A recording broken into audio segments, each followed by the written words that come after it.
la loi 115, donc le vote sur la loi 115 qui a été voté sous le bâillon. Donc le bâillon, ça consiste à réduire les discussions en chambre sur différentes lois.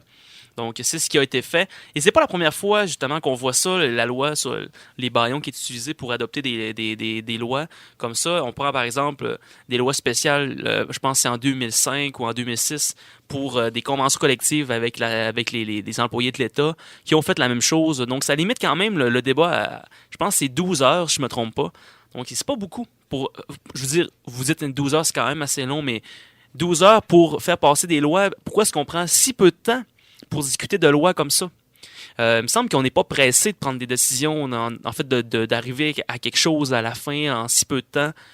Les partis d'opposition ont dit que, bon, selon le parti au pouvoir, eux, ce qu'ils voulaient, c'est faire passer leur loi absolument. Et pour faire passer leur loi, ben, ce qu'il fallait, c'est attendre le plus longtemps possible pour arriver dans un état où on n'a plus le choix de le faire. Et là, c'est pour ça qu'ils ont utilisé la loi du bâillon, parce que là, les partis d'opposition, ils pouvaient plus discuter. Puis on était en état d'urgence, il fallait absolument le faire.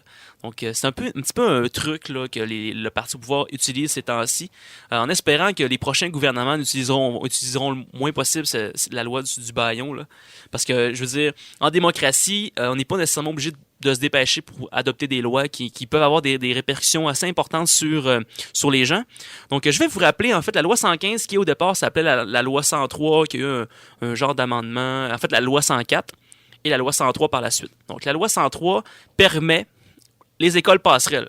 Donc, avant, la 104 interdisait les écoles passerelles. Donc, une école passerelle, c'est simple. C'est une école principalement normalement anglophone, non subventionnée, privée.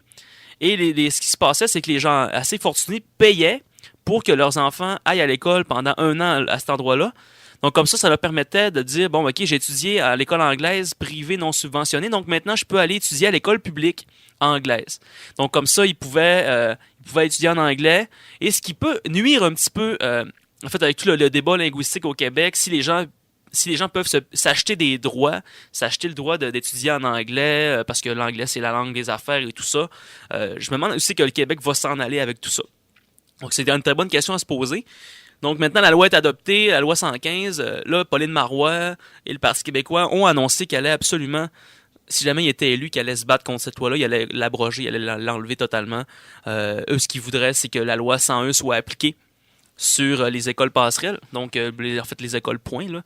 Donc tous ceux qui vont à l'école doivent y aller en français. Une chose qui est quand même je veux dire, légitime de demander, avec toutes les batailles qui se sont faites dans le passé. Donc, c'est ce que j'avais à dire sur la loi 115. Donc, c'est sûr que c'est un débat qui va revenir assez couramment avec tout le côté nationaliste. Là, il y a quand même eu des manifestations assez importantes hier. Là, on parle de 1500 personnes à Montréal devant les bureaux de Jean Charest. Sans compter à Québec, il y a eu une manifestation aussi. Donc, on voit que les gens se mobilisent devant cette cause-là, mais qu'en même temps, c'est pas nécessairement beaucoup. Si on regarde quand ils ont adopté la loi 101 ou qu'ils voulaient avoir une deuxième université francophone à Montréal, on parle des milliers de personnes. Donc là, la mobilisation est assez timide. Mais il reste que il y a une mobilisation. Donc c'est intéressant de voir. Ça va être intéressant de voir qu'est-ce qui va se passer plus tard.